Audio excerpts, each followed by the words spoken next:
Dalam Bapa dan Putra dan Roh Kudus. Amin. Tuhan, kasih-Mu lebih besar dari dosa kami manusia. Sebesar apapun dosa kami, kasih-Mu lebih agung, lebih mulia, dan mengatasi penderitaan dan salib dan dosa.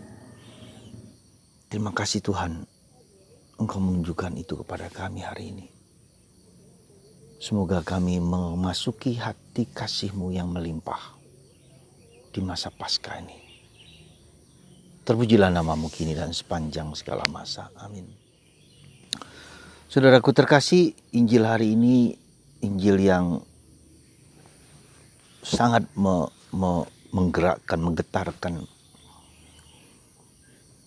Karena Yesus bersabda kepada wanita yang dipaksa, sekali lagi dipaksa oleh banyak orang karena kedapatan berzina.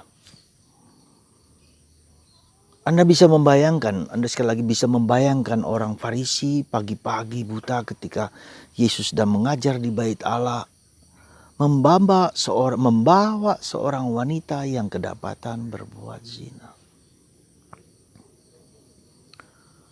Mengerikan sekaligus. Bagaimana perasaan wanita itu, mereka nggak peduli.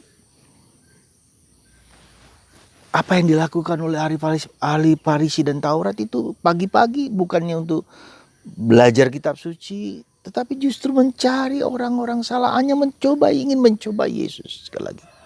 Ingin menghancurkan Yesus, ingin membuat Yesus jatuh. Dan begitu banyak orang memandang wanita ini, menghakimi, menghukum, mengadili dengan mata melihat. Tapi Yesus luar biasa, saudara, luar biasa. Dia tidak ikut dalam arus penghakiman itu, justru dia melihat ke tanah dan bermain-main dengan tanah, tidak memandang wanita itu. Karena memandang berarti menghakimi, memandang berarti menghukum di depan orang.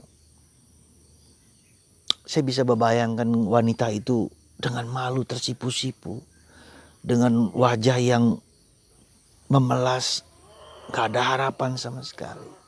Dipaksa diperlakukan seperti itu. Diperlakukan tidak adil. Lalu Yesus bangkit dan berkata, siapa di antara kalian yang tidak berdosa, rajamlah wanita ini. Wah, suatu dilema yang sangat besar bagi Yesus ketika berhadapan dengan itu. Ketika kalau Yesus mengatakan kamu tidak berdosa, maka Yesus salah. Kalau kamu mengatakan dia berdosa, maka wanita itu kan dirajam. Suatu yang bijaksana sekali. Dalam dilema seperti ini, Yesus memiliki seorang jenius yang hebat sekali. Siapa di antara kalian yang tidak berdosa, rajamlah wanita, ambil batu, bunuh. Dan ribuan orang, ratusan orang melempar itu pasti akan mati. Amazing, para saudara. Dari yang tua pergi satu persatu. Dari yang paling tua pergi satu persatu. Dari yang paling berdosa, semakin kita tua, semakin banyak dosa dalam hidup kita. Tak seorang pun. Dan Yesus bertanya secara personal dengan wanita itu. Di manakah mereka? Apakah mereka menghukum engkau? Tidak, Tuhan.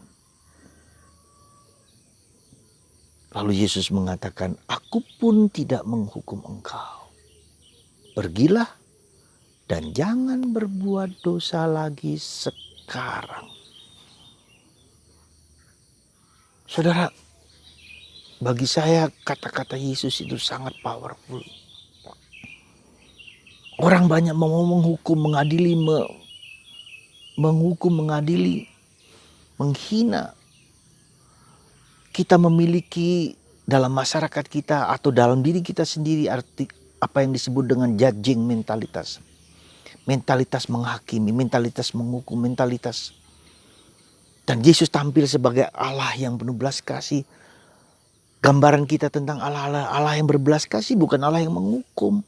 bukan Allah yang mengadili, bukan Allah yang menindas. Inilah gambaran yang mau ditampilkan oleh Yohanes tentang Allah kita adalah Allah yang maha rahim. Bukan yang menghukum, bukan hakim. Luar biasa. Saudaraku terkasih dalam Kristus, maka perhatikan cara kita berpikir melihat orang lain, entah istri, entah suami, entah siapa saja. Ketika kita mendengar seseorang bersalah, kita menghakimi orang itu jahat, orang itu penghina, penghujat, penista, bahkan seperti itu.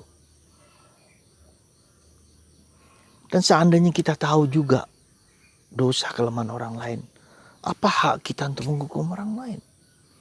Santo Yakobus mengatakan hak menghukum itu bukanlah darimu tapi dari Tuhan. Hanya Tuhan yang berhak menghukum seseorang. Kita berbelas kasih. Minggu lalu kita bicara tentang Allah yang berbelas kasih. Dan hari ini juga Yesus yang berbelas kasih. Saudaraku terkasih dalam Kristus.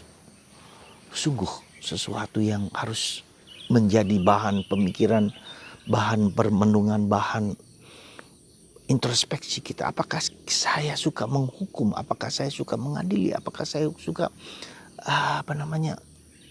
berpikiran berprasangka kepada orang lain? Suatu pertanyaan yang menjadi pemikiran kita. Maka saudaraku terkasih dalam Kristus, kita melihat siapa Yesus itu. Ya. Dan Yesuslah yang mau menciptakan persaudaraan. Kalau kita tidak mudah mengadili, kalau kita tidak mudah menghakimi, kita hidup dalam persaudaraan. Anda bukan dosa Anda. Saya bukan dosaku. Saya adalah manusia yang dicintai oleh Yesus, dicintai oleh Tuhan. Maka kita hidup dalam persaudaraan. Untuk saling mengasihi, untuk saling mengampuni, untuk saling melayani.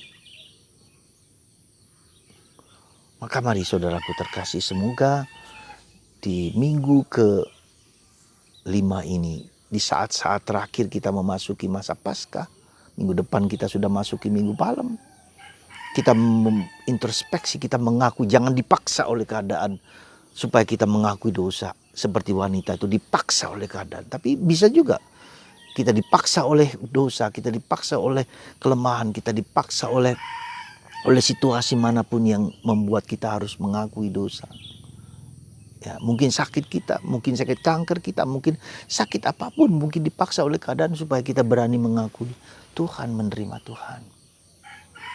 Mari kita datang, seandainya tidak bisa sakramen rekonsiliasi, mari kita menyadari secara pribadi dan mohon ampun kepada Tuhan. Tuhan, ampuni aku orang berdosa. Jangan berbuat dosa lagi sekarang. Bukan besok, bukan nanti, bukan kapanpun. Sekarang. Tak bisa ditunda-tunda lagi. Semoga Anda dan saya dan kita semua, ya, seperti bacaan kedua hari ini, yang ku kehendaki adalah mengenal Kristus dan kuasa kebangkitannya, supaya aku memasuki, mengenal kuasanya, kuasa Allah, kuasa Yesus. Dan kita masuk di dalam pengalaman akan Allah itu. Akan penderitaan, akan kematian, tapi juga akan kebangkitan. Jangan sampai Paskah itu kita hanya menonton peristiwa Yesus yang menderita, wafat dan bangkit. Bukan itu. Bukan hanya itu bahwa kita menonton, melihat Yesus, tapi kebangkitan itu, penderitaan Paskah itu dalam diriku sendiri. Apakah aku mengalami penderitaan? Apakah aku mengalami kematian? Apakah aku mengalami kebangkitan? Peristiwa kebangkitan, penderitaan dan wafat dan kebangkitan itu bukan hanya di dalam Yesus, tapi dalamku. Semoga Anda digerakkan, didorong untuk menerima Yesus. Paskah Yesus dalam hidup kita masing-masing. Berkat Tuhan atas Anda semua. Digerakkan oleh Roh Kudus untuk bersedia datang dan mohon ampun. Tuhan memberkati kita semua, Bapa, Putra, dan Roh Kudus.